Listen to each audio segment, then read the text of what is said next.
Lola Baldwin. Lola Greene Baldwin, 1860 June 22, 1957, of Portland, Oregon, was one of the first policewomen in the United States.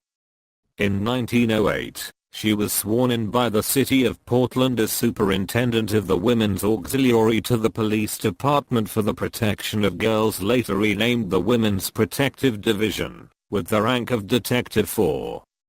Baldwin grew up in Rochester, New York, and taught in nearby public schools. She relocated to Lincoln, Nebraska, where she taught, then married.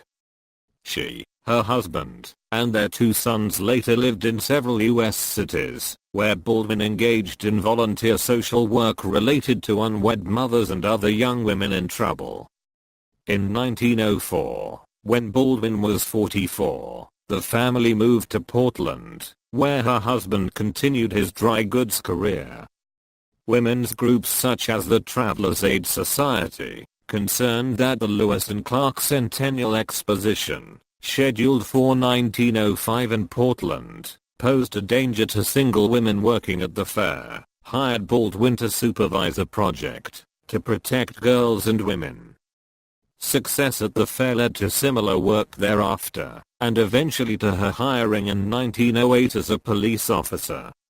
Throughout her policing career, Baldwin stressed crime prevention and favored reform over incarceration.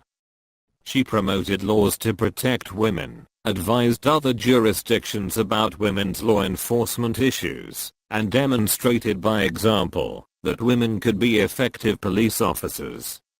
After her retirement from the police in 1922, she gave public lectures for the Oregon Social Hygiene Society, and served on the board of the Hillcrest School of Oregon, the Oregon Parole Board, and the National Committee on Prisons and Prison Labor. Baldwin, sometimes referred to as a municipal mother, died in Portland on June 22, 1957, at the age of 97. Early life: born Aurora Lola Greene in 1860, in Elmira, New York, Baldwin grew up largely in Rochester, where her family moved when she was quite young. Her parents, of Irish Protestant heritage, enrolled her in the city's Christ Church Episcopal School for Girls, and she later attended Rochester High School.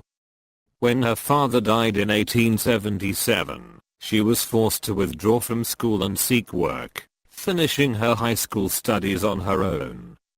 She passed the New York State qualifying exam for teachers, and taught near Rochester until 1880, when she moved alone to Lincoln, Nebraska, a city that was seeking teachers. After passing the Nebraska qualifying exam, she taught for 3 years at Lincoln Preparatory High School 5. By 1884, she had met and married Lola Greene Baldwin, a dry goods merchant originally from Vermont. As was expected then of single women teachers who married, Baldwin resigned her job at the high school. During her remaining years in Lincoln, she found paid clerical work, and volunteered as a social worker focused on helping wayward girls. She also gave birth to 2 sons, Mirren and Pierre 5. After they left Lincoln in 1893, over the next 10 years the Baldwins lived variously in Boston, Yonkers, Norfolk, and Providence, Rhode Island, as Lola Greene pursued his dry goods career. He eventually joined E.P. Cholton and Company, which had a chain of more than 50 stores across the United States, 5 in each city the family moved to. Baldwin continued her volunteer work, including serving on the boards of 2 Florence Crettenton homes. 5 They were part of a national network of rescue homes for unfortunate lost girls, 6 which at the time meant rescued prostitutes and unwed mothers. 7 In 1904, the Cholton Company sent Lola Greene to Portland to open its first store in the Pacific Northwest. 5 Baldwin worked in the store's business office, and joined the board of the city's Florence Crettenton home. Lewis and Clark Exposition. In 1904, Portland officials were preparing for the 1905 Lewis and Clark Centennial Exposition. Among their concerns was a possible influx of non-resident criminals to the city. Officials feared some would target young women and girls, and lure or coerce them into sexual activity, including prostitution. As part of the Exposition preparations, women's groups, including the Travelers Aid Society, the IWCA, and many local secular and religious organizations, made plans to prevent the sexual exploitation of young women during the Fair 10. The Portland IWCA hired Baldwin as project supervisor with funds provided partly by the National Travelers Aid Committee. She and her associates compiled lists of local lodging and working places they deemed safe for young women. When the Exposition opened on June 1, 1905, volunteers met young women at Union Station and other entry points to the city, and offered advice about lodging and employment, and in some cases other aid such as meal vouchers. Volunteers patrolled the Exposition, especially venues such as risque sideshows, dimly lit structures, the beer garden, and the shooting gallery carnival game, all of which they considered sexually dangerous. 11 In her final report on the Exposition, Baldwin reported that Travelers Aid had helped 1,640 women and girls in various ways, including finding safe jobs for more than 512.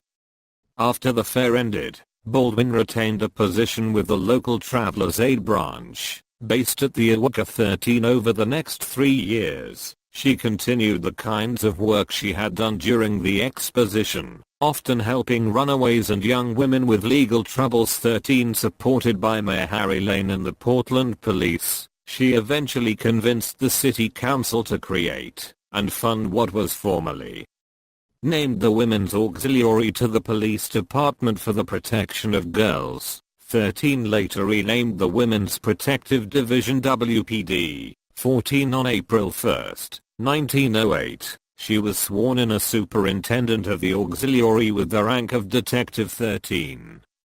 Depending on the definition of policewoman, Baldwin was the first 15 except for Mary Owens, thought to have begun her policing career in Chicago in 1891. 16 Another candidate for the title of first is Alice Stebbins Wells, who joined the Los Angeles Police Department in 1910, for all three specialized in law enforcement related to women and children. 4. 16 Louise Bryant, writing about Baldwin for Sunset magazine in 1912, described her as a municipal mother,